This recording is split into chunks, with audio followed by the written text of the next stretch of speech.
ముందుగా మనందరికీ ఆరోగ్యమును అనుగ్రహించినటువంటి మన కనతండ్రైన దేవునికి ప్రభువైన యేసుక్రీస్తు వారి యొక్క పరిశుద్ధమైన నామములో నా కృతజ్ఞతాస్తుతులు తెలియజేస్తున్నాను. అలాగనే రామణబంధ పరిశుద్ధ సంఘం వారు నిర్వహిస్తున్నటువంటి ఈ యొక్క లేఖనాల పరిశోధన సదస్సులో అధ్యక్షులుగా ఉండి నడిపిస్తున్నటువంటి పాడేరు సిబిటి ప్రిన్సిపల్ గారికి ప్రభునామమున వందనాలు తెలియజేస్తున్నాను. అలాగనే దూర ప్రాంతంలో ఉన్నతమైనటువంటి సేవ చేస్తూ మన మధ్య దేవుని మాటలు మనలందరినీ ఉద్దేశించి అందించి మనల్ని బలపరచడానికి మన మధ్య వచ్చినటువంటి ముఖ్య వాక్యోపదేశకులు నికోదేము అనే గారికి ప్రభునామమున వందనాలు తెలియజేస్తున్నాను. అలాగనే చేరొచ్చినటువంటి ప్రియులైన మీ అందరికీ ప్రభువైన యేసుక్రీస్తు నామములో నా శుభాభివందనాలు తెలియజేస్తున్నాను. అందరు బాగున్నారా? చాలా సంతోషం. ప్రభునందు ప్రేమైన దేవుని వాళ్ళారా, ఇలా చేరి కూడి దేవుని వాక్యము నేర్చుకొని దేవునిలో ఎదగడం అంటే గొప్ప భాగ్యమని మనం భావించుకోవాలి. ఆలస్యమైంది, క్షమించగలరు. కొన్ని పరిస్థితుల నడుమ ఆలస్యంగా రావడం జరిగింది. అయితే ప్రభునందు ప్రేమైన దేవుని వారలారా, నేరుగా మనం వాక్య భాగములోనికి వెళ్ళే ముందు ప్రార్థన చేసుకొని మనం ముందుకు వెళదాము. ప్రార్థన చేసుకుందాము. ప్రార్థన ఏకీభవించండి. మమ్మల్ని ఆత్మికులుగా ప్రేమించిన పరలోకమందున్న మా కన్న తండ్రి, మీ పరిశుద్ధమైన శ్రేష్టమైన నామానికి మా హృదయపూర్వకమైన కృతజ్ఞతాస్తుతులు స్తోత్రములు తెలియజేస్తున్నాము నాయన. ఇదిగో తండ్రి, గడిచిన దినములు సజీవ లెక్కల ఉంచి కాచి కాపాడి మరలా తండ్రి ఇదిగో నాయన ఈ లేఖనాల పరిశోధన సదస్సులో రామణబంధ వారు ఇదిగో నాయన ప్రతి నెల నిర్వహిస్తున్నటువంటి ఈ కార్యక్రమములో మీ దాసులు మీ పిల్లలమైన మేమందరమును కలిసి తండ్రి మా జీవితాలను మీ ఎదుట మీ వాక్యము ద్వారా తండ్రి సరిచేసుకోవటానికి మీరు చూపిన గొప్ప ప్రేమకై మీకు కృతజ్ఞతాస్తుతులు తెలియజేస్తున్నాం తండ్రి. దూర ప్రాంతమును నుండి మీ దాసులు నికోదేము గారిని తీసుకొచ్చి తండ్రి మా మధ్య ఇదిగో నాయన కూర్చోబెడుతున్నందుకు మీకు కృతజ్ఞతాస్తుతులు. ఆయన ద్వారా తండ్రి ఉన్నతమైన మాటలు మాకు అందించండి తండ్రి. ఇదిగో నాయన కొద్ది సమయము మీ పిల్లలతో మీ వాక్యాన్ని బోధిస్తుండగా మీ తోడు మీ సహాయము చేత నడిపించమని కోరుతూ మా ప్రభువును రక్షకుడైన యేసుక్రీస్తు వారి యొక్క పరిశుద్ధమైన నామమున అడిగి వేడుకుంటున్నాము తండ్రి, ఆమేన్. సరేనండి, మరోసారి చేరొచ్చినటువంటి ప్రియులైన మీ అందరికీ ప్రభువైన యేసుక్రీస్తు నామములో నా శుభాభివందనాలు తెలియజేస్తున్నాను. ప్రభునందు ప్రేమైన దేవుని వారలారా, నేరుగా వాక్య భాగంలోనికి మనం వెళదాము. చాలా జాగ్రత్త కలిగి దేవుని వాక్యమును వినాలని ప్రభు పేరట నేను మనవి చేసుకుంటున్నాను. అయితే పాంప్లెట్లో ప్రకటించిన రీతిలోనే కాకుండా వేరే పాఠ్యాంశాన్ని మీకు బోధించాలని ఆలోచన కలిగి ఉన్నాను. మన ఆత్మీయ జీవితానికి చాలా ప్రాముఖ్యమైనది ఈ పాఠము కూడా, కనుక ఈ విషయాన్ని గమనించాలని నేను కోరుతున్నాను. యోబు గ్రంథము 7వ అధ్యాయము, అందరు తీయండి, మన పాఠ్య భాగములోనికి మనం వెళదాము. యోబు గ్రంథము 7వ అధ్యాయము మొదటి వచనాన్ని మనం ఒక్కసారి చదువుకొని మనము నేరుగా ఆ వాక్య భాగముని మనం పాఠ్యాంశముగా పెట్టుకుందాం. యోబు గ్రంథము 7వ అధ్యాయము మొదటి వచనంలో, భూమి మీద నరుల కాలము యుద్ధకాలము కాదా? వారి దినములు కూలివాని దినముల వంటివి కావా? ప్రభునందు ప్రియమైన దేవుని వారలారా, ఈ మాట ప్రారంభ మానవుని మొదలుకొని, అనగా ఆదాము మొదలుకొని నేటి వరకు సజీవ లెక్కలో ఇలా చేరి కూడినటువంటి మనందరికీ వర్తిస్తుంది. ఇక్కడ వ్రాయబడిన మాట ఏంటంటే, భూమి మీద నరుల కాలము యుద్ధకాలము కాదా అంటున్నాడు. యుద్ధకాలం అనేది నరునికి ఎప్పటి నుండి మొదలయ్యిందంటే ఆదాము నుండి నేటి వరకు మన జీవితకాలం అంతా యుద్ధకాలమే. ఈ యుద్ధకాలంలో అనేక పరిస్థితులకు వాటిని తట్టుకొని మనం నిలబడాలి. అప్పుడు ఆ యుద్ధాన్ని జయించేవారుగా మనం ఉంటాం. కనుక ఈ వాక్య భాగాన్ని మనము ఏం చేసుకోవాలంటే ఒక పాఠ్యాంశముగా పెట్టుకుందాం. అదేంటంటే భూమి మీద నరుల కాలం యుద్ధకాలము కాదని ఉంది కదా, దాంట్లో భూమి మీద నీ కాలము యుద్ధకాలము కాదా? భూమి మీద నీ కాలము యుద్ధకాలము కాదా? ఇది ఎవరిని గూర్చి ప్రస్తావన చేయబడిన గ్రంథం అంటే యోబు గారి గూర్చి ప్రస్తావన చేయబడిన గ్రంథం. యోబు గారు గూర్చి ప్రస్తావన చేస్తూ ఈ వాక్యాన్ని తన జీవితాన్ని ఉద్దేశిస్తూ తెలియజేస్తున్నటువంటి మాటలు ప్రభునందు ప్రేమైన దేవుని వర్లరా. కనుక యోబు గారి యొక్క జీవితాన్ని గనక మనం ఆలోచన చేయగలిగితే, యోబు గారు ఈ గ్రంథములో తెలియజేస్తున్నటువంటి మాట ఏంటంటే భూమి మీద పుట్టుకొస్తున్నటువంటి ప్రతి మనిషిని యొక్క కాలము అది యుద్ధకాలమే. ఆ యుద్ధములో మనము అనేక పరిస్థితుల్లో మనం నిలబడాలి అంటున్నాడు. అయితే యోబు గారి యొక్క జీవితాన్ని గురించి మనం ఆలోచన చేయగలిగితే, యోబు ఎటువంటి వాడో, యోబు యొక్క ఆత్మీయ స్థితి ఎటువంటిదో మొదటి అధ్యాయంలో మనకు కనబడుతుంది.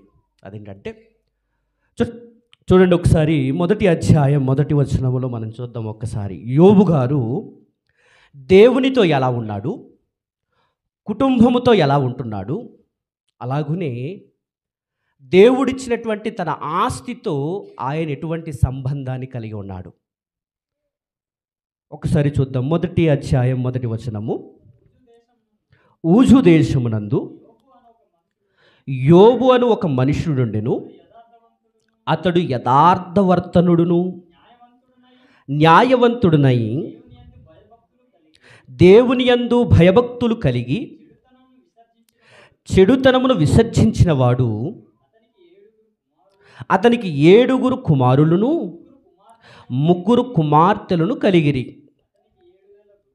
అతనికి 7,000 గొర్రెలను 3,000 ఒంటెలను 500 జతల ఎడ్లను 500 ఆడుగాడిదలను కలిగి బహుమంది పనివారును అతనికి ఆస్తిగా ఉండెను గనుక తూర్పు దిక్కు జనులందరిలో అతడే గొప్పవాడిగా ఉండెను అంటున్నాడు. అంటే ఈ 3 వచనముల భాగములో, ఈ 4 వచనాల భాగములో యోబు గారి యొక్క జీవితం అనేది ఇక్కడ కనబడుతుంది.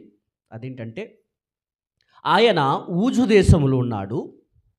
ఊజు దేశములో బ్రతుకుతున్నటువంటి యోబు గారు ఎటువంటి వ్యక్తిగా ఉన్నాడంటే దేవునితో సంబంధము కలిగిన వ్యక్తిగా ఉన్నాడు. దేవునితో ఎటువంటి సంబంధము కలిగిన వ్యక్తిగా ఉన్నాడంటే అతడు యథార్థవర్తనుడు అంటున్నాడు.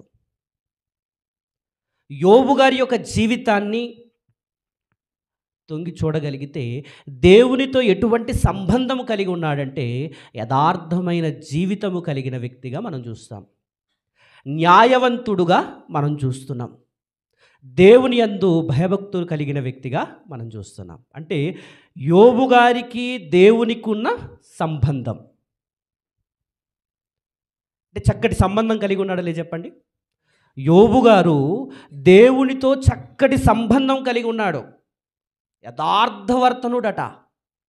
ఈరోజు యథార్థవంతులుగా ఉండాలంటే చాలా కష్టం. అది ఒక యుద్ధముతో సమానం. న్యాయవంతుడంటే ఎవరికి అన్యాయము చెయ్యనివాడుగా ఉండాలి. ఎవరికి ఏ కీడును తలపెట్టని వాడుగా ఉండాలి. ప్రభునందు ప్రేమని దేవుని వల్లరా దేవుడు కోరుకుంటున్నది కూడా అదే. భూమి మీద మనం యథార్థవంతులుగా ఉండాలని, మనము న్యాయవంతులుగా ఉండాలని, చెడుతనమును విసర్జించిన వారుగా ఉండాలని, ఆయన యందు భయభక్తులు కలిగి ఉండాలని దేవుడు కోరుకుంటున్నాడు. అంటే దేవుడు కోరుకున్నట్టుగానే ఎవరుంటున్నారు ఇక్కడ? యోబు గారు ఉన్నారు. దేవుడైతే ఏవైతే అనుకుంటున్నాడో దాంట్లో లోపము లేదు. చక్కటి ప్రవర్తన కలిగి, మంచి దేవుని ఉద్దేశము కలిగి ఊజు దేశమును బ్రతుకుతున్నాడు. అంటే దేవునితో సత్సంబంధం కలిగి ఉన్నాడు. దేవుడు కూడా చూడండి ఒక మాట తెలియజేస్తాడు. 2వ దినవృత్తాంతాల గ్రంథము 16వ అధ్యాయములో ఒక మాట వ్రాయబడి ఉంటుంది. అందరికీ అర్థమవుతుంది కదా? అలా సైలెంట్గా ఉన్నారు అందుకోసమనే. 2వ దినవృత్తాంతాల గ్రంథము 16వ అధ్యాయం 9వ వచనం చదవండి ఒకసారి. 2వ దినవృత్తాంతాల గ్రంథము 16వ అధ్యాయము 9వ వచనం. తన ఎడల యథార్థ హృదయము గలవారిని బలపరుచుటకై యెహోవా కనుదృష్టి లోకమందంతటా సంచారము చేయుచున్నది అంటున్నాడు. చాలు. ఇక్కడ దేవుని ఎడల యథార్థ హృదయము గలవారిని ఏం చేయటానికి? బలపరచటానికి. ఎవరైతే యథార్థవంతులుగా ఉంటారో, ఎవరైతే యథార్థవంతులుగా బ్రతుకుతుంటారో వారిని బలపరచటానికి దేవుని యొక్క కనుదృష్టి ఏమవుతుందట? లోకమందంతటా సంచారము చేయుచున్నదంటే భూమి మీద ఉన్న మనుషులందరినీ దేవుడు ఏం చేస్తుంటాడు? తన కనుదృష్టితో చూస్తూ ఉంటాడు. అంటే ప్రభునందు ప్రేమైన దేవుని వారలారా, యోబు గారు ఊజు దేశములో ఎటువంటి వ్యక్తిగా ఉన్నాడంటే యథార్థవర్తనుడుగా ఉన్నాడు, న్యాయవంతుడుగా ఉన్నాడు, చెడుతనమును విసర్జించిన వ్యక్తిగా ఉన్నాడు, దేవుని యందు భయభక్తి కలిగిన వ్యక్తిగా ఉన్నాడు. దేవుడు తన కనుదృష్టితో ఏం చేస్తున్నాడు? బలపరచడానికి చూస్తున్నాడు ప్రభునందు ప్రేమని దేవుని వారలారా. ఎందుకంటే ఇక్కడ చూడండి, తన ఎడల యథార్థము గల వారిని ఆయన బలపరచుటకై యెహోవా కనుదృష్టి లోకమందంతటా సంచారము చేయుచున్నది అంటున్నాడు. అంటే యోబు గారు దేవునితో చక్కటి సంబంధము కలిగిన వ్యక్తిగా మనం చూస్తున్నాం కదా. యోబు గారికి దేవునికి ఉన్న సంబంధము చాలా గొప్పదిగా ఇక్కడ ఉంది.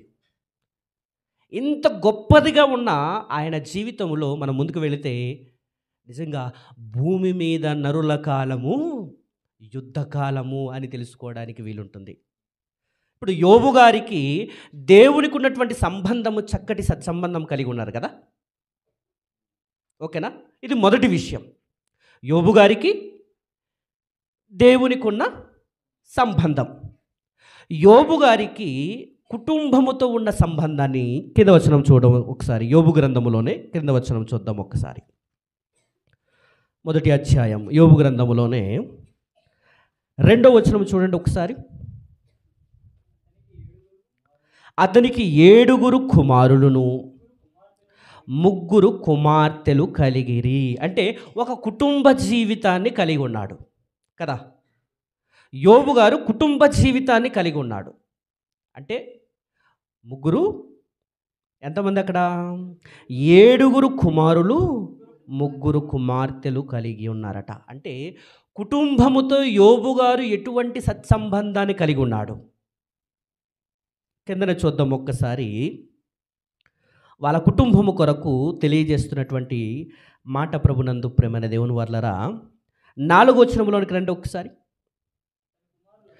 అతని కుమారులందరూ వంతుల చొప్పున అనుదినము ఒకరినొకరు తమ తమ ఇండ్లలో విందు చేయనై కూడినప్పుడు తమ 3 అక్క చెల్లెండ్రుల తమతో కలిసి అన్నపానములు పుచ్చుకొనవలెనని వారిని పిలిపించుచు వచ్చిరి.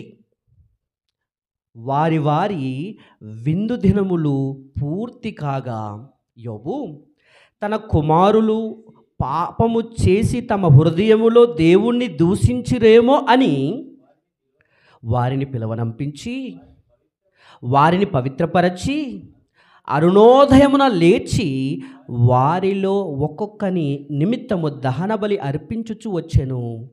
ఈ మాట చూడండి, యోబు నిత్యము అలాగు చేయుచు నుండెను. యోబు నిత్యము అలాగు చేయుచు నుండెను అంటున్నాడు. ప్రభునందు ప్రేమని దేవుని వర్లరా, యోబు గారికి కుటుంబానికి ఉన్న సంబంధం తెలియజేస్తున్నాడు. దాంట్లో పిల్లలట ఇక్కడ ఏం చేస్తున్నారంటే, అతని కుమారులందరూ వంతుల చొప్పున అనుదినం ఏం చేసుకుంటున్నారు, ఒకరినొకరు ఒకరి కొరకు ఒకరు తమ తమ ఇండ్లలో విందు చేయనై కూడినప్పుడు తమ ముగ్గురు అక్క చెండలతో తమ కలిసి అన్నపానమును పుచ్చుకొనవలెనని వారిని పిలిపించుచు వచ్చిరి. అంటే కుటుంబములో ఒక చక్కటి వాతావరణం ఉందండి. అదేంటంటే విందు చేసుకుంటున్నారట. ఈరోజు కుటుంబాలు కలిసి మెలిసి ఉండాలంటే ఉండవలసింది ఏంటంటే విందు. చూడండి, మన ప్రాంతీయ సాంప్రదాయాల ప్రకారంగా మన ప్రాంతంలో ఏవైనా చిన్న పండుగలు చేస్తున్నారనుకోండి, పండుగలు చేసేటప్పుడు బంధువులను, అన్నదమ్ములను, తెలిసిన వారిని, కావలసిన ప్రతి వారిని పిలిచి వారిని ఏం చేస్తుంటారు, విందు చేస్తారు. విందు చేయటం వల్ల వారిలో ప్రేమానురాగాలు పెరుగుతాయి, వారిలో సత్సంబంధాలు పెరుగుతాయి, వారు ఎక్కువగా కుటుంబముతో కలిసి ఉండడానికి వీలుంటుంది. ప్రభునందు ప్రేమనే దేవుని వల్లరా, ఇక్కడ ఆ కుటుంబం అంతా ఏం చేసుకుంటున్నారంటే, అతని కుమారులందరూ వంతుల చొప్పున అనుదినము ఒకరినొకరు తమ తమ ఇండ్లలో విందు చేయనై కూడినప్పుడు అంటున్నాడంటే, విందు చేయటానికి వాళ్ళందరూ కూడుకుంటున్నారట. విందు వల్ల మనం నేర్చుకోవాల్సింది ఏంటంటే, కుటుంబ బంధాలు మనం నిలుపుకోవాలి, లేదా పరిశుద్ధులతో సత్సంబంధము కలిగి ఉండాలి, వారితో కలిసి ఉండాలి అంటే ఉండవలసింది ఏంటంటే విందు. మనం ఆతిథ్యం ఇచ్చేమనుకోండి, ఆతిథ్యంలో ఏముంటుందంటే ప్రేమానురాగాలు పెరుగుతాయి, మనలో ఉన్నటువంటి అపనమ్మకాలు పోతాయి, ఒకరి మీద ఒకరు ప్రేమ కలిగి నడుచుకోవటానికి వీలుంటుంది, కుటుంబంలో సమస్యలు అనేవి రాకుండా ఉండడానికి వీలుంటుంది. అంటే కుటుంబాన్ని ఎలా చూస్తున్నాడంటే ప్రభునందు ప్రేమనే దేవుని వర్లరా, చక్కటి వాతావరణంలో ఆ కుటుంబం విందు చేసుకుంటూ ఒక్కటిగా ఉంటున్నారు అంటే ఆ కుటుంబము చక్కగా ఉందని మనం గుర్తుంచుకోవాలి. ఈ రోజుల్లో చూడండి, కుటుంబాలు ఎలా ఉన్నాయి, అంతా కమర్షియలే, అవునా కాదా? అంత కమర్షియలే. ఎలా మారిపోయిందంటే ఈరోజు కుటుంబాలు అన్నదమ్ముల మధ్య కానీ, బంధువుల మధ్య కానీ, లేదా స్నేహితుల మధ్య కానీ మనం ఆలోచన చేసి పరిశీలన చేయగలిగితే ఏం జరుగుతుందంటే అంత కమర్షియలే, ఆర్థిక బంధాలే. నేటి కుటుంబ బంధాలన్నీ ఆర్థిక సంబంధాలతోని ముడిపడుతున్నాయి.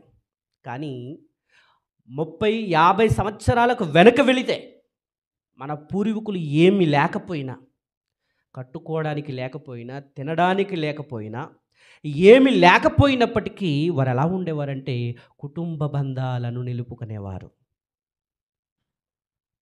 ఆర్థిక పరిస్థితులను చూసుకునేవారు కాదు. ఎవరైనా మన ఇంటికి వచ్చారనుకోండి, వారిని నిజంగా ఆ ఆతిథ్యం ఇచ్చేది చూస్తే ఆశ్చర్యపోవచ్చు. మనకు సంబంధించిన కాని వ్యక్తి, తెలియని వ్యక్తి మన ప్రాంతం వచ్చినా వారిని ఏం చేస్తాం మనం, చెప్పండి? మీరు ఎక్కడి వారు, ఏంటి వారు, ఎందుకు వచ్చారు ఇక్కడ, ఇవంతా అడిగి ఎవరైనప్పటికీ వారిని పిలిచి ఏం చేస్తాం చెప్పండి? కడుక్కోవటానికి నీళ్ళిచ్చి, ఇంటికి కూర్చోబెట్టి, వారికి కావలసిన ప్రతి దానిని ఏం చేస్తాం మనం, మనకు కలిగిన దానితో మన ప్రేమను చూపిస్తాం. ప్రభునందు ప్రేమని దేవుని వర్లరా, అంటే దానివల్ల ఏం జరుగుతుంది, ఒక మనిషికి, ఒక కుటుంబానికి సత్సంబంధాలు పెరుగుతాయి ప్రభునందు ప్రేమనే దేవుని వల్ల. కానీ ఈ రోజుల్లో మన పరిస్థితులు ఏమైపోతున్నాయంటే అంత ఆర్థిక సంబంధాలే కుటుంబ బంధాలు. ఆర్థికంగా ఉంటేనే మా అన్న, మా తమ్ముడు. ఈరోజు తల్లిదండ్రులు మనకు ఆర్థికంగా ఇవ్వలేదనుకోండి, ఏమంటారు ఇప్పుడు? నీ గర్భమున నేను ఎందుకు పుట్టాను? నేను గనక ఆ ఉన్నవాని గర్భములో పుట్టుంటే బావుణ్ణు. నీ గర్భాన పుట్టి నేను ఇంత బాధ అనుభవిస్తున్నానని తల్లిదండ్రులు ద్వేషించేవారు ఉన్నారు, బంధువులకు దూరం అయిపోయేవారు ఉంటారు, గ్రామానికి దూరం అయిపోయేవారు ఉంటారు. ఇలాంటి పరిస్థితుల్లో ప్రభునందు ప్రేమైన దేవుని వాళ్ళరా బంధాలు నిలబడతాయా? ఒకసారి ఆలోచన చేయండి. కానీ యోబు గారి యొక్క కుటుంబ వాతావరణాన్ని చూడగలిగితే ఆ కుటుంబం ఎలా ఉందంటే చక్కటి సత్సంబంధాలు కలిగి ఉంది. విందు చేసుకుంటున్నారంటే అర్థం ఏంటి చెప్పండి? అవునా కాదా? ఇప్పుడు మన ఏజెన్సీ యొక్క సాంప్రదాయాల ప్రకారంగా ఒకరు మన ఇంటికి వచ్చారంటేనే ఎంతో ఆనందం కదా. వారికి చక్కటి మర్యాద చేసి వారిని పంపించేటప్పుడు చాలా ఊర్లో ఉన్న వారందరూ కలిసి ఏం చేస్తారు? సాగనంపుతారు.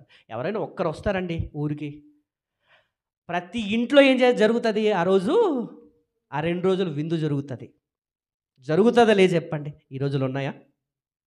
ఎవరైనా మన ఊర్లో ఎవరైనా సరే ఏ కుటుంబానికి సంబంధించిన వ్యక్తి అయినా వచ్చారనుకోండి, ఏం జరిగేది?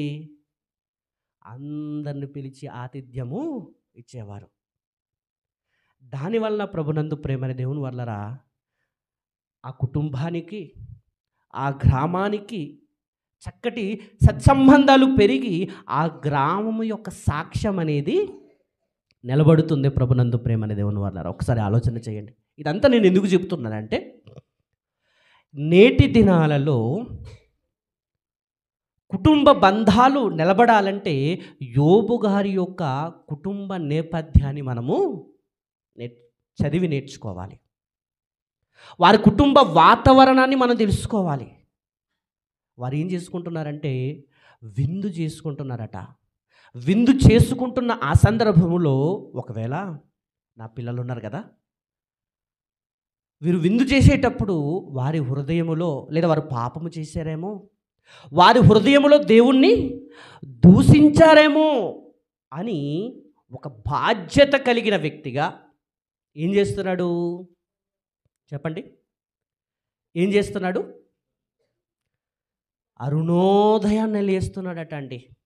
అంటే వారి పవిత్రపరచటానికి, అంటే ఒక బాధ్యత కలిగిన తండ్రిగా మనం యోబు గారిని చూస్తున్నాం. అంటే కుటుంబముతో యోబు గారికి ఉన్న సంబంధం చూసారా? ఒక బాధ్యత కలిగిన తండ్రి తన పిల్లలు పాపము చేయకూడదు, హృదయములో కూడా దురాలోచన ఒకవేళ వచ్చి ఉంటుందేమో, ఒకవేళ దూషించుంటారేమో, ఒకవేళ పాపము చేసి ఉంటారేమో అని తన పిల్లల విషయమే ఏం చేస్తున్నాడు చెప్పండి? వారి వారి విందు 5వ వచనంలో వారి వారి విందు దినములు పూర్తి కాగా యోబు తన కుమారులు పాపము చేసి తమ హృదయములలో దేవుణ్ణి దూషించిరేమో అని వారిని పిలవనంపించి వారిని ఏం చేస్తున్నాడు? ప్రతి తండ్రికి యోబు గారు ఒక మార్గదర్శకత్వాన్ని చూపిస్తున్నాడు. పిల్లల్ని కన్నా ప్రతి తండ్రి ఎలా ఆలోచించాలి చెప్పండి? నా కుమారుడు బయటికి వెళ్ళాడేమో, నా కుమారుడు ఇంట్లో నుండి బయటికి వెళ్ళాడు, తప్పుడు ఆలోచన వచ్చి ఉంటుందేమో, హృదయములో పాపం చేసి ఉంటాడేమో, చేస్తాడని కాదు చేసి ఉంటాడేమో అని తెలుసుకొని ఏం చేయాలి చెప్పండి? ఏం చేయాలి? యోబు గారు ఏం చేశారు? పవిత్రపరిచాడటండి. అంటే మన అనుదిన జీవితంలో, మన జీవితంలో తప్పుడు ఆలోచనలు లేవా చెప్పండి ఒకసారి? నేను తప్పుగా, నాకు ఆలోచనే లేదండి అని ఒకసారి చెయ్యొద్దండి ఎవరైనా అలాంటి వారు ఉంటే.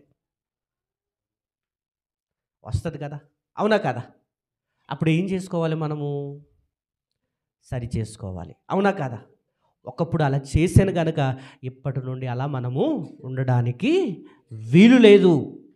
అది యోబు గారు వారి పిల్లల విషయం ఏం చేస్తున్నారంటే సరిచేయడానికి చూస్తున్నాడు. ప్రభునందు ప్రేమని దేవుని వర్లారంటే కుటుంబముతో చక్కటి సత్సంబంధము కలిగిన వ్యక్తిగా యోబు గారిని మనము చూస్తున్నాము. ఇక్కడ ఏమంటున్నాడంటే పవిత్రపరచి అరుణోదయమున లేచి వారిలో ఒక్కొక్కరి నిమిత్తం అన్నాడు. చూసారా, 10 మంది కొరకు ఏం చేస్తున్నాడట? అరుణోదయాన లేచి ఒక్కొక్కరి నిమిత్తము దహన బలిలు అర్పించుచు వచ్చెను. అది ఎలా చేసేవాడట? యోబు నిత్యము అలాగు చేయుచునుండెను. అంటే యోబు గారి యొక్క కుటుంబ జీవితం అండి. ఇది రెండో విషయం. యోబు గారికి దేవునితో ఉన్న సంబంధాన్ని మనం చూసాము. యోబు గారికి కుటుంబముతో ఉన్న సంబంధం, తన కుటుంబంతో ఎలా ఉన్నాడట? తన హృదయములో కూడా వారు పిల్లలు పాపము చేయకూడదనుకున్నాడట, దేవుణ్ణి దూషించకూడదన్నాడట. ప్రభునందు ప్రేమని దేవుని వర్లరా, ఒక్కసారి ఆలోచన చేయండి, ఎటువంటి జీవితాన్ని మనకు యోబు గారు నేర్పిస్తున్నాడు. మూడో విషయం చూద్దాం ఒకసారి. మూడో విషయంలో 3వ వచనం చూడండి ఒకసారి. అతనికి 7,000 గొర్రెలను, 3,000 ఒంటెలను, 500 జతల ఎడ్లను, 500 ఆడుగాడిదలను కలిగి బహుమంది పనివారును అతనికి ఆస్తిగా నుండెను గనుక తూర్పు దిక్కు జనులందరిలో అతడే గొప్పవానిగా ఉండెను. తూర్పు దిక్కు జనులంటే ఒక మాట మీకు తెలియజేస్తున్నాను. ప్రపంచాన్ని 4 భాగాలుగా విభజించారు. అదేంటంటే మధ్యధర సముద్రము అనేది ఒక మధ్యధర సముద్రం ఉంది. ఆ మధ్యధర సముద్రాన్ని తీసుకొని 4 భాగాలుగా విభజించుకున్నారు. ఆ 4 భాగాల్లో తూర్పు, పశ్చిమ, ఉత్తర, దక్షిణ. ఓకేనా? ఈయన ఎటువైపు ఉన్నాడు? తూర్పు దిక్కున ఉన్నాడు. తూర్పు దిక్కున అంటే ఇప్పుడు ప్రెజెంట్ మన ఆసియా ఖండం ఉంది కదా. మనం ఏ ఖండంలో ఉన్నాము? ప్రపంచంలో ఎన్ని ఖండాలు ఉన్నాయి? 7 ఖండాలు. అప్పటికి 3 ప్రత్యేకమైన ప్రాంతాలు ఉన్నాయి. అప్పటికి ఖండముగా విభజింపబడలేదు. కానీ మానవ అభివృద్ధి జరిగిన తర్వాత, విస్తరిస్తూ వచ్చిన తర్వాత వారు వ్యాప్తి చెందారు కదా. నోహవు కుమారులు సేము, హాము, యాపేతు. సేము వంశావళి కానీ, హాము వంశావళి కానీ, యాపేతు వంశావళి కానీ వీరందరూ ఏమయ్యారంటే భూమి అంతటా వ్యాప్తి చెందారట. దాంట్లో మనం హాము వంశం గురించి ఆలోచన చేయగలిగితే ఇప్పుడున్న ఆఫ్రికా ఉంది కదా, ఆఫ్రికా ఖండం ఉంది కదా. ఆ ఆఫ్రికా ఖండం అంతటా ఎవరున్నారంటే హాము కుమారులు ఉన్నారు. యాపేతు కుమారులు ఉన్నారు కదా. యాపేతు హాములోనే మరలా కనాను ఉన్నాడు కదా. హాము కుమారులలో కనాను ఉన్నాడు. ఈ కనాను కూడా, కనాను భూభాగం ఉంది కదా, ఇప్పుడు ఇజ్రాయేల్ ఉంది కదా. అంటే ఆసియా ప్రాంతంలో ఉన్నారు హాము కుమారులు. తర్వాత ఎటువైపు ఉన్నారు? ఆఫ్రికా ప్రాంతంలో 2 వైపులో కూడా ఉన్నాడు హాము కుమారులు. సేము, హాము, యాపేతు కదా, 3 పిల్లలు కదా. యాపేతు పిల్లలు ఎటువైపు ఉన్నారంటే ఇప్పుడు యూరప్ ఉంది కదా, యూరప్ ఖండం ఉందా, ఆ ప్రాంతం అంతటా వాళ్ళు ఉన్నారు. ప్రభునందు ప్రేమని దేవుని వారలారా, మరి సేము పిల్లలు తూర్పు ప్రాంతం అంతటిలో ఉన్నారు. అంటే ఆసియా ఖండము కదా. ఈ ఆసియా ఖండం అంతటిలో ఎవరు మనకు కనబడతారంటే సేము పిల్లలు. అలా మనం చూసుకుంటూ వస్తే ప్రభునందు ప్రేమని దేవుని వారలారా, యోబు గారు ఏ ప్రాంతంలో ఉన్నారంటే తూర్పు దిక్కున ఉన్నారు. 4 దిక్కులు ఉన్నాయి కదా. 4 దిక్కులలో తూర్పు దిక్కు ఎటువైపు ఉంది? మధ్యధర సముద్రానికి తూర్పున. ఆ మధ్యధర సముద్రానికి తూర్పున ఎక్కడా? ఊజు, ఇప్పుడు మస్కట్ అని పిలువబడుతుంది. ఆ మస్కట్ అనే ప్రాంతంలో ఈయన ఎలా ఉన్నాడంటే ప్రభునందు ప్రేమని దేవుని వారలారా, తూర్పు దిక్కు జనులందరిలో అతడే గొప్పవాడుగా ఉండారు. బహుధనవంతుడటండి, గొప్ప ధనవంతుడు. అంటే చక్కటి ధనవంతుడుగా కనబడుతున్నాడు. ఇక్కడ ఉన్నతమైన వ్యక్తిగా కనబడుతున్నాడు. అంటే పుష్టిగా ఉందండి, ఏ లోటు లేదు. ఇటు దేవునితో చక్కటి సంబంధం కలిగి ఉన్నాడు, అటు కుటుంబముతో చక్కటి సంబంధం కలిగి ఉన్నాడు, ఇటు ఆర్థికంగా కూడా ధనవంతులు కలిగి ఈయన జీవిస్తున్నట్టు మనం చూస్తున్నాం. అంటే చక్కటి జీవితము కలిగి ఉన్న ఆయన జీవితంలో ఏం జరుగుతుందంటే, ప్రభునందు ప్రేమని దేవుని వాళ్ళరా, యుద్ధకాలం మొదలవుతుంది. ఆ యుద్ధకాలంలో యోబు గారు యాకోబు పత్రికలో తెలియజేస్తాడు సహనం కోసం. మనము 7వ అధ్యాయము 1వ వచనంలో మరొకసారి చదువుదాం, చూడండి ఒక్కసారి. భూమి మీద నరుల కాలము యుద్ధకాలము కాదా, వారి దినములు కూలివాని దినము వంటివి కావా అంటున్నాడు. 7వ అధ్యాయములో ఈ మాట ఎందుకన్నాడు? 7వ అధ్యాయములో ఈ మాట ఎందుకన్నాడు అని ఆలోచన చేయగలిగితే, అప్పటికి ఆయన జీవితములో యుద్ధము ప్రారంభం కాలేదు. అప్పటికి ఎలా ఉన్నాడంటే, దేవునితో చక్కటి సత్సంబంధాలు కలిగి ఉన్నాడు, కుటుంబముతో చక్కటి సత్సంబంధం కలిగి ఉన్నాడు, ఆర్థికంగా కూడా చక్కగా ఉన్నాడు. ఈ రోజుల్లో మనకు కూడా చూడండి ఎన్ని సమస్యలు. ఈరోజు దేవుని సన్నిధికి రాకపోవటానికి ఆటంకం ఏంటి చెప్పండి? ఏం బ్రదర్ రాలేదంటే, అన్నా మా కుటుంబ పరిస్థితి అసలు బాగోలేదన్నా, చిల్లి గవ్వ కూడా చేతిలో లేదన్నా, ఏం చేయాలో అర్థం కావట్లేదు, ఏం చేయాలి, నేనేం చేయాలి అన్నట్టుగా. అందుకే నేను కూలికి వెళ్ళిపోతున్నాను, నేను ఉద్యోగం చేయటానికి వెళ్ళిపోతున్నాను, ఈ పరిస్థితుల్లో నేను ఉన్నాను కనుక దేవుని సన్నిధికి రాలేకపోతున్నానని ఒక కారణం చెప్పొచ్చాము కదా. కానీ యోబు గారు జీవితంలో చూస్తే అన్నీ చక్కగానే ఉన్నాయండి. చక్కగా ఉన్న ఆయన జీవితంలో మొదలవుతుంది ప్రభునందు ప్రేమన దేవుని వాళ్ళరా. ఏంటండి, నేను యథార్థవంతుడిగా ఉన్నాను కదా, న్యాయవంతుడిగా ఉన్నాను కదా, చెడుతనమును విసర్జిస్తున్నాను కదా, నేను దేవుని యందు భయభక్తు కలిగి ఉన్నాడు కదా, నేను చక్కగా జీవిస్తున్నప్పుడు దేవుడు ఏంటి నా మీద ఇటువంటి జీవితాన్ని ఇచ్చాడు? ఇప్పుడు మనం కూడా ఎక్కువగా అది మాట్లాడుతుంటాం, వెళ్ళి చెప్పండి. ఏంటండి, నేను ఇంత దేవుని సన్నిధికి వెళ్ళి ప్రార్థన చేసుకుంటాను కదా, నేను ఇంత సేవ చేస్తున్నాను కదా, ఎన్ని కష్టాలు వచ్చినా దేవుని కొరకు నిలబడాలని ఆలోచిస్తున్నాను కదా, నేను దేవుని కోసమే ఆలోచిస్తున్నాను, మంచి ప్రవర్తన కలిగి ఉన్నాను, వాక్యానుసారమైన జీవితాన్ని కలిగి ఉన్నాను, అయినప్పటికీ ఏంటి నా పరిస్థితి అని మనలో మదన పడిపోయేవారు చాలామంది లేకపోలేదు. ఉన్నారలే చెప్పండి. మనలో మనము సందిగ్ధంలో పడుతుంటాం. ఇంత నిక్కచ్చిగా బతుకుతున్నానే, ఇంత బతుకుతున్నప్పుడు నా జీవితంలో ఇటువంటి పరిస్థితి నాకెందుకు మొదలవుతుందని ప్రశ్న ప్రతి వారికి రావచ్చు. ఆ ప్రశ్నలన్నిటికీ సమాధానం ఏంటంటే యోబు గారి యొక్క జీవితం.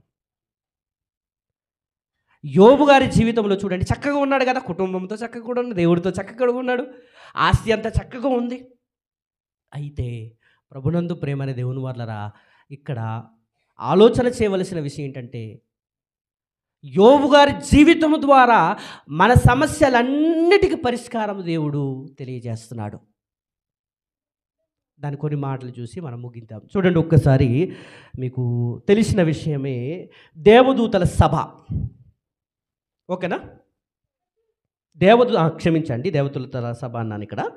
దేవదూతలు యెహోవా సన్నిధిని, 6వ వచనంలో, దేవదూతలు యెహోవా సన్నిధిని నిలుచుటకై వచ్చిన దినం ఒకటి తటస్థించెను. ఆ దినమున అపవాది అగువాడు వారితో కలిసి వచ్చెను. యెహోవా, నీవు ఎక్కడి నుండి వచ్చితివని వానిని అడుగగా, అపవాది, భూమి మీద ఇటు అటు తిరుగులాడుచు అందులో సంచరించుచు వచ్చితినని యెహోవాకు ప్రత్యుత్తరమిచ్చెను. అందుకు యెహోవా, అంటే దేవదూతల సన్నిధిలో, దేవుని సన్నిధిలో దేవదూతలు వచ్చే దినం ఒకటి ఉందట.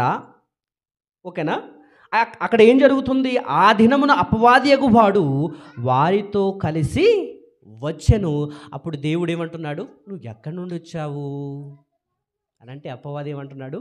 నేను భూమి మీద ఇటు అటు బాగా సర్వే చేసి వచ్చాడు. అంటే తూర్పు దిక్కు జనులను చూశాడు, పశ్చిమ దిక్కు జనులు చూశాడు, ఉత్తర దిక్కులను చూశాడు, దక్షిణ దిక్కులో ఉన్నవారిని చూశాడు. నలుదిక్కులు ఏం చేశాడు ఆయన? సంచరించి అందరినీ భూమి మీద ఇటు అటు తిరుగులాడుచు వచ్చిన అన్నప్పుడు దేవుడు అంటాడు, ఇక్కడ చూడండి మరలా ఆ మాట ఉంటుంది. యోబు అదేనా? అందుకు యెహోవా, నీవు నా సేవకుడైన యోబు సంగతిని ఆలోచించితివా. ఇక్కడ మెదలెట్టాడండి. ఏంటండి?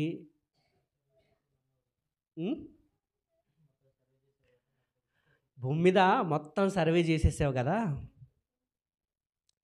అంతా చూసేసావు కదా, భూమి అన్నంతటిలో నా సేవకుడైన యోబు గురించి ఆలోచించావా అని ఆ సభలో దేవుడు అంటున్నప్పుడు అపవాది ఏమంటున్నాడు? ప్రభునందు ప్రేమ అంటే దేవుడు అంటున్నాడు చూడండి ఒకసారి. అపవాది తర్వాత అంటాడు చూడండి. దేవుడు ఏమంటున్నాడు యోబు గారి కోసం? దేవుడే అంటున్న మాట ఇదేమంటున్నాడు అంటే, అతడు సర్వే చేశాడు కదా, దేవుడు సర్వే చేశాడు కదా, అంత చూశాడు కదా, భూమి అన్నంతటా ఆయన కనుదృష్టి ఏమవుతుంది? సంచరిస్తుంది కదా, అవునా కదా? ఆ దేవుడు ఏమంటున్నాడంటే చూడండి, అతడు యథార్థవర్తనుడును న్యాయవంతుడనై దేవుని యందు భయభక్తులు కలిగి చెడుతనమును విసర్జించినవాడు అంటున్నాడు. దానికి ముందుగా, ఈ విషయానికి ముందు ఇంకో మాట తెలియజేస్తాను, క్షమించండి. యుద్ధానికి వెళ్ళక మునుపు యోబు గారు మరొక సంబంధం కలిగి ఉన్నాడు. అంటే ఆస్తితో సంబంధం కలిగి ఉన్నాడా? ఇప్పుడైతే ఆస్తి అంటే మనం ఏమనుకుంటాము? ఇది నాదే అనుకోవచ్చు. ఒక అంటే ఒక 100 రూపాయలు ఉందనుకోండి, ఒక రూపాయి కూడా తీయని ముష్టి ఏది పిసినరీ బ్రతుకులు ఉంటాయి కదా, అలాంటి వారుగా మనం ఉంటాం. ఇక్కడ రాక మునుపు ప్రభునందు ప్రేమనే దేవుని వాళ్ళరా, టైం అవుతుందని నేను కట్ చేయాలని చూశాను, కానీ ఆ విషయం తెలియజేస్తే మీకు బాగుంటుంది. చూడండి ఒక్కసారి, ఏమనుకోవద్దు. యోబు గ్రంథంలోనే 29వ అధ్యాయం, యోబు గ్రంథం 29వ అధ్యాయము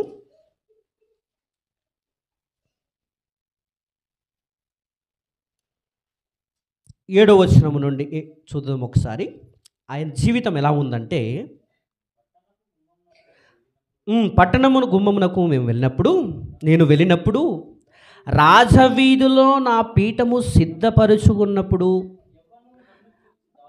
యవ్వనులు ఏం చేస్తున్నారంటే యోబు గారిని చూసి, యవ్వనులు నన్ను చూచి దాగుకొనిరి, ముసలివారి లేచి నిలవబడిరి, అధికారులు మాటలాడుట మాని నోటి మీద చెయ్యి వేసుకొనిరి, ప్రధానులు మాటలాడక ఊరుకొనిరి, వారు నాలుక వారి అంగలిని అంటుకొని. అంటే యోబు గారంటే అంతటి గొప్ప వ్యక్తిత్వం కలిగిన వాడు.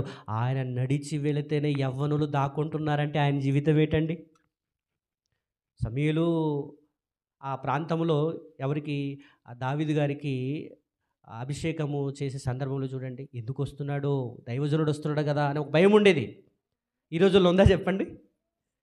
కానీ యోబు గారు వెళుతున్నాడు, ఆ పట్టణ రాజవీధిలో వెళుతున్నప్పుడు ఏం చేస్తున్నాడంటే, యవ్వనులు నన్ను చూచి దాగుకొనిరి, ముసలివారి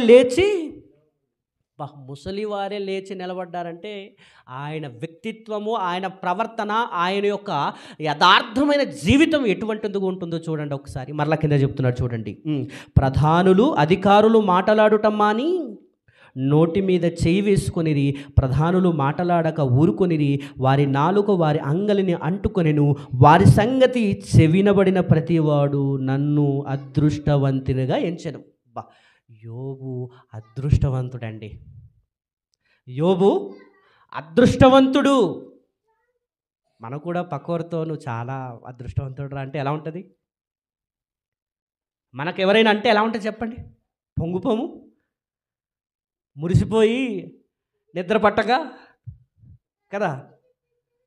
ప్రభునందు ప్రేమైన దేవుని వాళ్ళరా, యోబు గారికి వారు అంటున్న మాట ఏంటంటే, నువ్వు అదృష్టవంతుడు అంటున్నాడు చూసారా. మరలా కిందనే చెప్తున్నాడు చూడండి, యోబుకు ఆస్తితో ఉన్న సంబంధములు ఎటువంటి మంచి సామాజిక కార్యక్రమాలు చేస్తున్నాడు చూడండి ఇక్కడ. నేను కంటబడిన ప్రతివాడు నన్ను గూర్చి సాక్ష్యం ఇచ్చాను, ఏలయనగా మొరపెట్టిన దీనులను, తండ్రి లేని వారిని, సహాయము లేని వారిని నేను విడిపించి తిని అంటున్నాడు. చూసారా? దీనులను ఏం చేస్తున్నారు? దీనులను, తండ్రి లేని వారిని, సహాయము లేని వారిని నేను ఒక ఉదార స్వభావము కలిగిన వ్యక్తిగా మనం చూస్తున్నాం. చూసారా? మంచి వ్యక్తిత్వము కలిగిన వ్యక్తిగా మనము చూస్తున్నాం. ప్రభునందు ప్రేమనే దేవుని వలన ఉదార స్వభావము, సహాయం. దీనులకు ఏం చేస్తున్నాడు? తండ్రి లేని వారికి, దీనులకు. తర్వాత ఏమంటున్నాడంటే సహాయము లేని వారిని నేను విడిపించి తిని అంటున్నాడంటే, కింద మరలా చదవండి. నశించుటకు సిద్ధమైన వారిని, వారి దీవెన వారి మీద వచ్చెను, విధవరాండ్ల హృదయములను సంతోషపెట్టి తిని అంటున్నాడు. చూసారా? ఎవరైతే విధవరాళ్ళుగా ఉంటారో, భర్త చనిపోయి బాధలలో, ఇబ్బందులలో, ఇరకటములో ఉంటూ నిరాశ పడుతూ ఉంటారో వారికి ఏం చేస్తున్నాడు ఆయన? విధవరాండ్ల హృదయాన్ని సంతోషపెట్టాలంటే చిన్న విషయం అండి. భర్త చనిపోయి ఎన్నో ఇబ్బందుల్లో ఉంటారండి. అలాంటి వారికి యోబు గారు ఏం చేస్తున్నారు? చెప్పండి, ఏం చేస్తున్నారు? లేదా అసలు ఎవరు స్పందించట్లేదు, అంత సైలెంట్ అయిపోయారు. నేను చెప్పుకునేది అలా చెప్పుకొని వెళ్ళిపోతున్నాను. ప్రభునందు ప్రేమని దేవుని వర్లారా, విధవరాండ్ల హృదయంని ఏం చేస్తున్నాడు అంటే ఆయన వ్యక్తిత్వం ఎటువంటిది చూడండి. దీనులను, దిక్కులేని వారిని, సహాయము లేని వారిని, విధవరాండ్రలను సహాయం చేస్తున్నాడంటే మంచి భావన కలిగిన వ్యక్తిగా మనం యోబు గారిని చూస్తున్నాం. మరలా కిందని చూడండి ఒక్కసారి, 15వ వచనం చూడండి. 15వ వచనం. గుడ్డివారికి నేను కనులైతిని, కుంటివారికి పాదములనైతిని, దరిద్రులకు తండ్రిగా ఉంటిని, ఎరుగని వారి వ్యాజ్యమును నేను శ్రద్ధగా విచారించి తిని, దుర్మార్గుల దవడకట్లను ఊడగొట్టి తిని అంటున్నాడు. రెండు కోణాలు మనం చూస్తాం. చూసారా? ఇక్కడ ఏమంటున్నాడంటే గుడ్డివారికి కన్నులటండి. గుడ్డివారికి కన్నులు అవ్వడం అంటే చిన్న విషయమా? గుడ్డివారికి కన్నులుగా ఉండడం అంటే చిన్న విషయమా? చెప్పండి. తర్వాత ఏమంటున్నారు? కుంటివారికి పాదములైతిని, ఎవరికైతే కాలు లేదో వారికి ఎలాంటి వ్యక్తి ఉన్నాడు అంటే గొప్ప వ్యక్తే కదండి యోబు గారు. చక్కటి ఉదార స్వభావం కలిగిన వ్యక్తే కదా, చక్కటి దాతృత్వం కలిగిన వ్యక్తే కదా, తనలో ఉన్నది ఇతరులకు ఇవ్వాలనే మనస్తత్వం కలిగిన వ్యక్తే కదా. అవునా కాదా?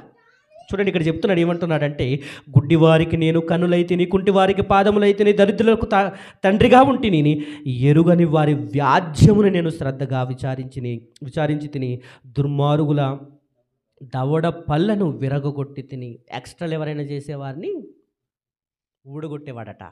దవడ పళ్ళు ఇంకా అంటే ఎంత నిక్కచ్చుగా బతికాడు ఆయన. ఒకసారి ఆలోచన చేయండి. మరలా కింద చెప్తున్నాడు చూడండి ఒక్కసారి.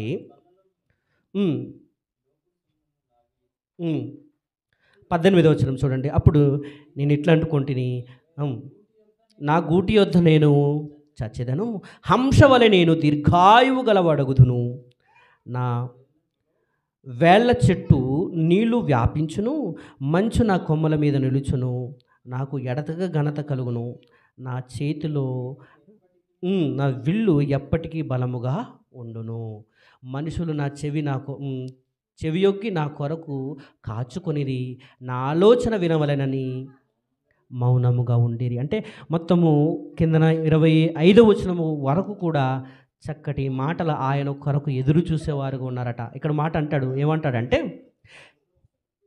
ఇక్కడ ఒక మాట అంటాడు, వర్షము కొరకు కనిపెట్టునట్లు వారు నా కొరకు కనిపెట్టుకొనిరి, కడవరి వాన కొరకైనట్టు వారు వెడల్పుగా నోరు తెరుచుకొనిరి అంటున్నారు. చూసారా? 31లో 32వ వచనం మరి చూడండి ఒకసారి. 31లో 32వ వచనం.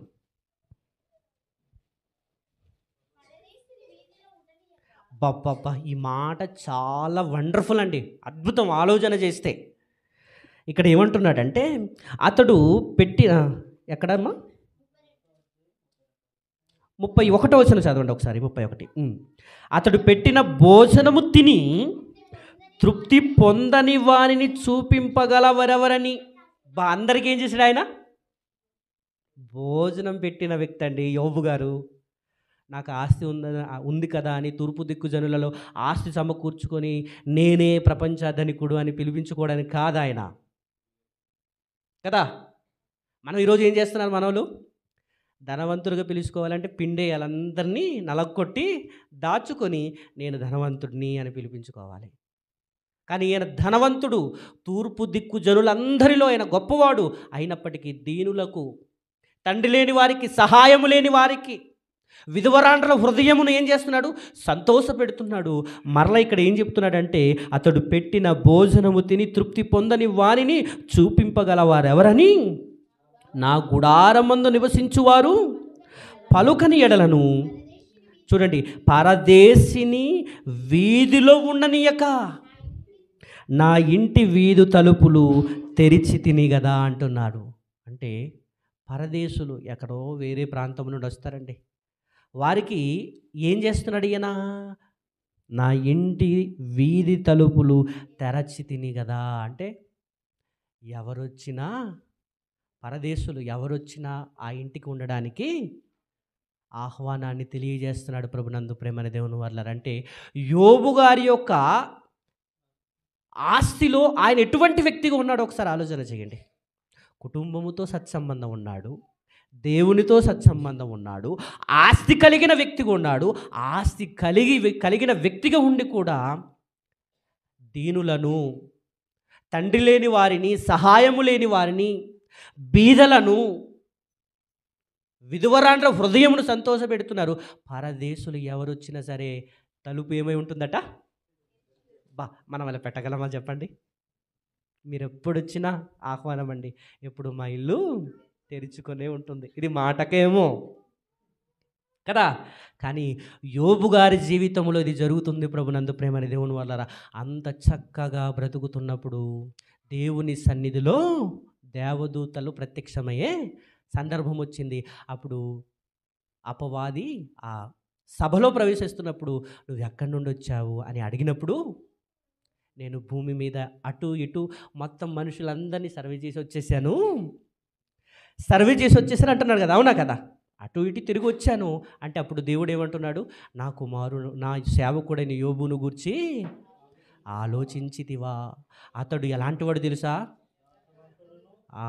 ఇక్కడ స్టార్ట్ అవుతుందండి యోబు గారి యొక్క యుద్ధకాలం. యోబు గారి యొక్క జీవితంలో యుద్ధకాలం అక్కడే స్టార్ట్ అవుద్ది. ఇక్కడ అతడు ఎలాంటి వాడట? యోబు గురించి దేవుడు అంటున్నాడు, యథార్థవర్తనుడు, న్యాయవంతుడు, దేవుని యందు భయభక్తులు కలిగి చెడుతనమును విసర్జించినవాడు. ఈ మాట ఎవరు చెప్తున్నారు? దేవుడు ఏమంటున్నాడంటే భూమి మీద అతని వంటి వాడెవడును లేడు అని. నిజంగా ఆయన కనుదృష్టి అంతా ఏమైంది? భూమి మీద సంచరించేలే చెప్పండి. దేవుడు అంటున్న మాట, అతని వంటి వాడెవడు భూమి మీద లేడు, ఒక్కడే అంటున్నాడు ఇక్కడ కదా. ఇంగ్లీష్లో ఏమంటారు? One and only. ఆ టైంలో ఒక్కడే. అలాంటి వ్యక్తికి ప్రభునందు ప్రేమనే దేవుని వాళ్ళరా, సాతానుతో ఎప్పుడైతే, అపవాదితో ఎప్పుడైతే దేవుడు భూమి మీద అతని వంటి వాడెవడు లేడన్నాడో అప్పుడు స్టార్ట్ చేసిందండి. ఎవరు అని అడగగా, అపవాది యోబు ఊరకయే దేవుని యందు భయభక్తులు గలవాడాయనా. చూడండి, ఊరకే కాదు, నువ్వంతా ఏం చేసావు? నువ్వు చక్కటి కుటుంబం ఇచ్చావు, మంచి ఆస్తి ఇచ్చావు, వాటన్నిటికీ నువ్వు కంచెగా ఉన్నావు, నేను తాకడానికి కూడా వీల్లేదు. వింటున్నారా? యోబు గారి కుటుంబానికి తాకడానికి కూడా నాకు అధికారం లేదు అంటే ఇక్కడ ఆలోచన చేయాలి ఒక మాట. దేవుని యొక్క అనుమతి లేకుండా మన జీవితంలో అపవాది రాడు. అపవాది మన జీవితంలో వస్తున్నాడంటే మనకు యుద్ధకాలం స్టార్ట్ అయ్యింది. ఆ యుద్ధకాలంలో మనం ఏమవ్వాలి? గెలవాలి. అప్పుడే మనం బహుమానాన్ని పొందుకుంటాం. ప్రభునందు ప్రేమని దేవుని వారలారా, యోబు గారి జీవితంలో దేవుడే కదా, నా కుమారుడు చూడు ఎంత యథార్థవంతుడు, చక్కగా ఉన్నాడు, భూమి మీద అతని వంటి వాడు ఎవడు లేడు అంటున్న ఆ సందర్భంలో యోబు, ఊరకయ్యా అవసరానికి నేను నమ్ముకున్నాడయ్యా, నువ్వు ఆస్తి ఇచ్చావు, పిల్లలు ఇచ్చావు, కావలసిన ప్రతిది ఇచ్చావు గనుక, నువ్వు కంచెగా కాచి కాపాడుతున్నావు గనుక ఒక్కసారి నా చేతికి ఇవ్వు, ఒక్కసారి నాకు అప్పగించు, ఆయన నిజస్వరూపాన్ని నేను బయట పెట్టేస్తాను అన్నట్టుగా అపవాది దేవునితో మాట్లాడుతున్న సందర్భంలో మనకు కనబడుతుంది. అవునా కాదా? ఊరకయేనా? మనం కూడా చూడండి, చాలామంది ఎలా నమ్ముతాము, రోగం పోయిందని, ఉద్యోగం వచ్చిందని, అవసరాలు తీరాయని కదా, ఉద్యోగం అంటే పాస్ అయ్యానని, అవసరానికి దేవుని నమ్మేవారుగా ఉన్నారు. అందుకే మనకు పౌలు గారు కొరింథీ పత్రికలో మాట తెలియజేస్తాడు. 15వ అధ్యాయము 19వ వచనం అనుకుంటా. చూడండి ఒకసారి ఆ మాట. ముగించేస్తాను. చివరికి వచ్చని ఇది పరిచయం చేసి నేను ముగించేస్తాను. మీరు యుద్ధకాలం తర్వాత స్టార్ట్ చేసుకోండి ఇంటికి వెళ్ళి.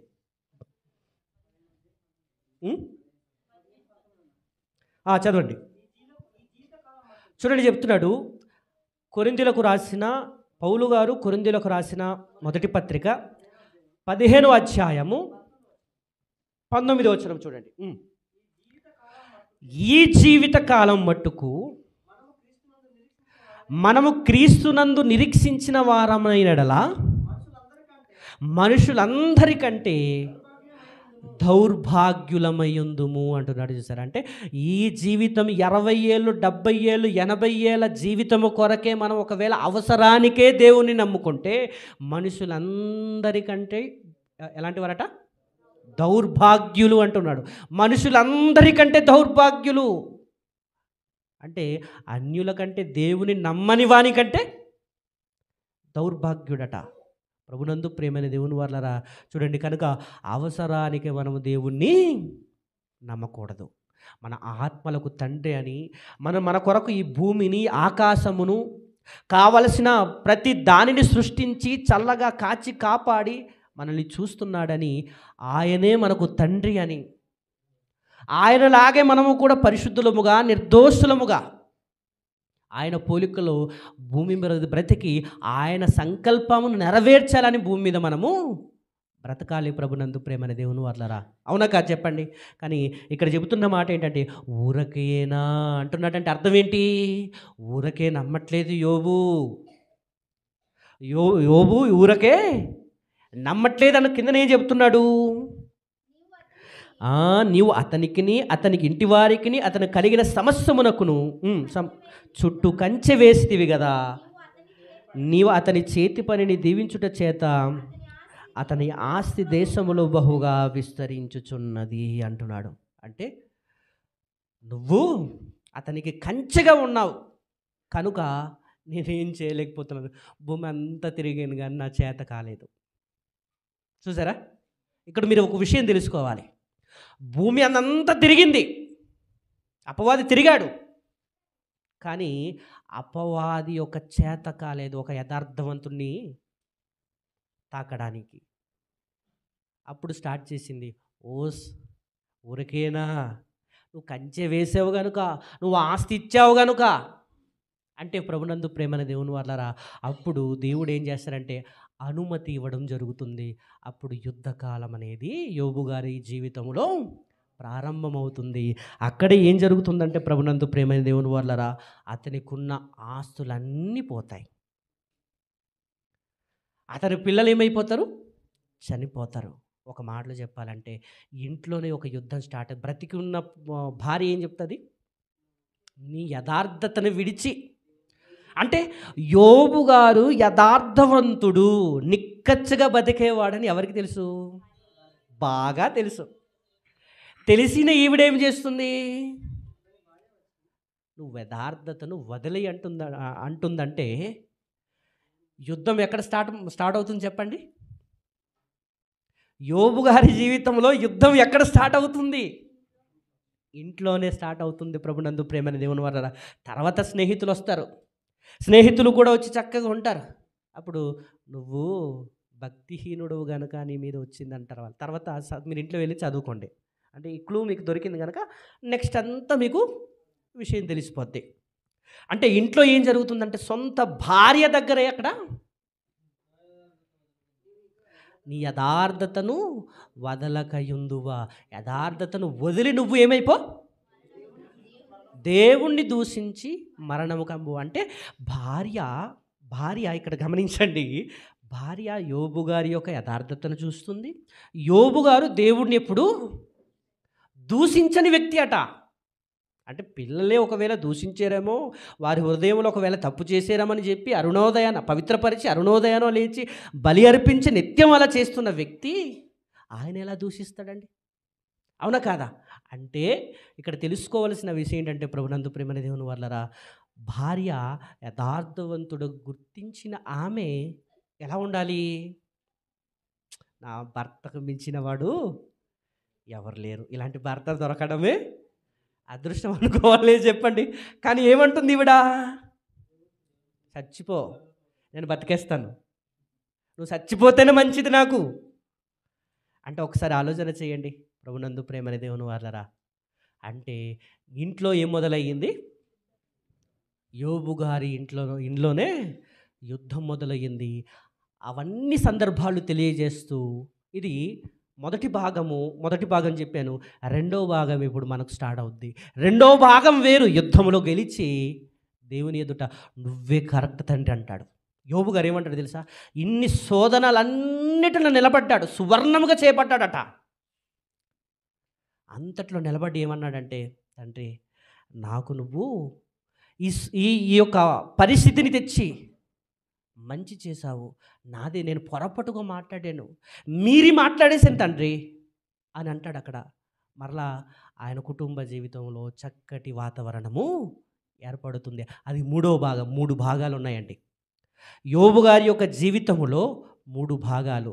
మొదటి భాగములో చక్కటి యథార్థం, దేవునితో సంబంధం, కుటుంబము చక్కగా ఉన్నారు. రెండో దాంట్లో ఏంటంటే ఆయన జీవితంలో శోధన స్టార్ట్ అవుతుంది. మూడోది ఏంటంటే మరలా దాని నుండి గెలిచి నిలబడి ఒక వాక్యము దేవుడు మనందరికీ తెలియజేస్తున్నాడు. ఆ మాట చూసి మనం ముగించేద్దాం. చూడండి ఒకసారి యాకోబు పత్రిక 5వ అధ్యాయం. యాకోబు పత్రిక 5వ అధ్యాయము 11వ వచనం నుండి చూడండి, 10 నుండి చూడండి, బాగుంటుంది. నా సహోదరులారా, ప్రభునామమున బోధించిన ప్రవక్తలను శ్రమానుభావమునకును ఓపికకును మాదిరిగా పెట్టుకొనిడి అని చెబుతూ ప్రవక్తల గురించి తెలియజేస్తున్నాడు, భక్తుల కోసం తెలియజేస్తున్నాడు. వారు ఎలా ఉన్నారట? ఓపిక, మాదిరి చూపించిన వ్యక్తిగా చూస్తున్నారట శ్రమానుభావములోనే అని చెబుతూ మరలా ఏమంటున్నాడంటే, సహించిన వారిని ధన్యులను కొనుచున్నాము కదా. మీరు యోబు యొక్క సహనమును గూర్చి వింటిరి, ఆయన ఎంతో జాలియు కనికరము గలవాడని మీరు తెలుసుకొని ఉన్నారు. జాలి, కనికరం, బా ఎంత మంచి టైటిల్ అండి కదా, అవునా కదా? యోబు గారి జీవితంలో చూడండి, చివరికి ఆయన జీవిత ఫలితం చాలా గొప్పది. ప్రభునందు ప్రేమని దేవుని వర్లారా, సహనము కలిగిన వ్యక్తిగా, జాలి కలిగిన వ్యక్తిగా. ఇక్కడ ఏమంటున్నాడంటే ఆయన ఎంతో జాలియు కనికరమును గలవాడని మీరు తెలుసుకొని ఉన్నారు. అంటే జాలి, కనికరం ఉన్నాడు కదా. ఇదే వ్యక్తిత్వం ఎవరిలో ఉంది? సహనము, జాలి, కనికరము మన ప్రభు అయిన యేసుక్రీస్తులో ఉంది. ఈరోజు మనము వాక్యం విని పాపాన్ని ఒప్పుకొని బాప్తిస్మము తీసుకొని సంఘములో ప్రవేశించి ఆయనను స్వీకరించి ఆయన మార్గములో తనను పోలి జీవించాలని మనం ప్రయత్నం చేయగలుగుతున్నామంటే యేసుక్రీస్తు ప్రభుల వారు ఎలాంటి వారు చెప్పండి?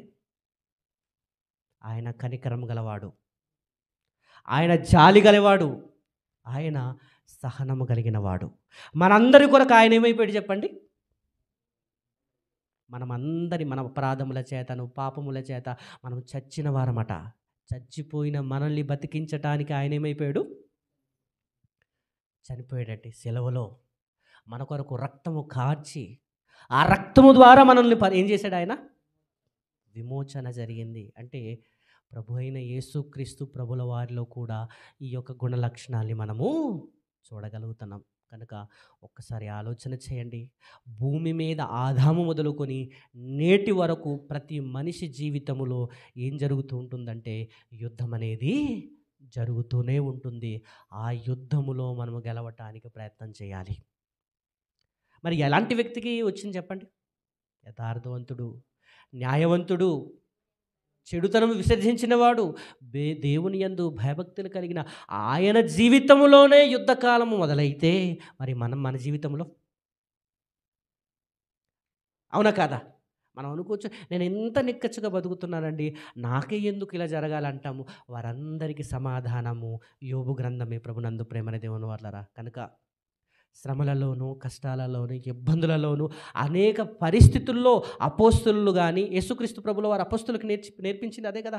మనం అనేక శ్రమలు అనుభవించి దేవుని రాజ్యంలో ప్రవేశించాలి. క్రైస్తవుడైనందుకు బాధ అనుభవించాలి, శ్రమలు అనుభవించాలి. కానీ ఇప్పుడు ఏంటి? నువ్వు దేవుని నమ్ముకుంటే ఇంకా ఐశ్వర్యవంతుడైపోతావు, నువ్వు ధనవంతుడైపోతావు, నీకు మేలు కలుగుతుంది. మరలా అరటి పండుగ పిల్లలు పుట్టేస్తారు కదా. అరటి పండుగ పిల్లలు పుట్టేస్తారు. వాళ్ళ పిల్లలు పుడితేనే నమ్ముతారట. చూసారా? వారు అరటి పండుగ ప్రార్థన చేస్తే పిల్లలు పుడితేనే నమ్ముతారట, లేదా నమ్మరు.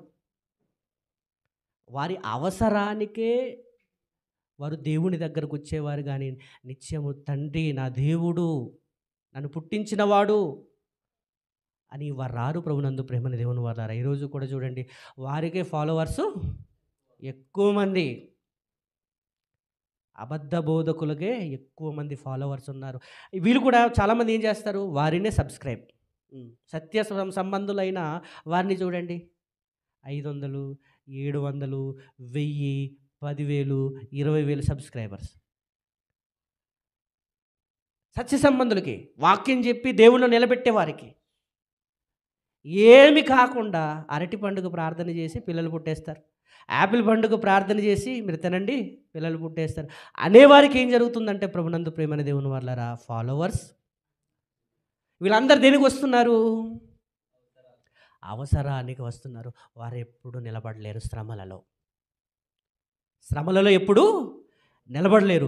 శ్రమలలో నిలబడాలంటే ఇదిగో యేసుక్రీస్తు ప్రభుల వారి జీవితాన్ని ఎరిగి క్రైస్తవుడైనందుకు బాధ అనుభవించాలి అని తెలుసుకొని కష్టాలలో, ఇబ్బందులు, ఏ పరిస్థితుల్లోనైనా దేవుని కొరకు నేను నిలబడతాననేవారు ఎప్పటికీ దేవుని కోసం ఉంటారు, నిత్య జీవితంలో స్వతంత్రించుకుంటారు. ఎందుకంటే మనము క్రైస్తవుడైనందుకు అనేక శ్రమలు అనుభవించి దేవుని రాజ్యంలో ప్రవేశించాలన్నారు. కనుక యోబు యొక్క సహనములో మనము నేర్చుకోవలసిన పాఠం అది ప్రభునందు ప్రేమని దేవుని వారు. కనుక భూమి మీద నరుల కాలం ఏంటి చెప్పండి? మనకు యుద్ధాలు స్టార్ట్ అయ్యాయి.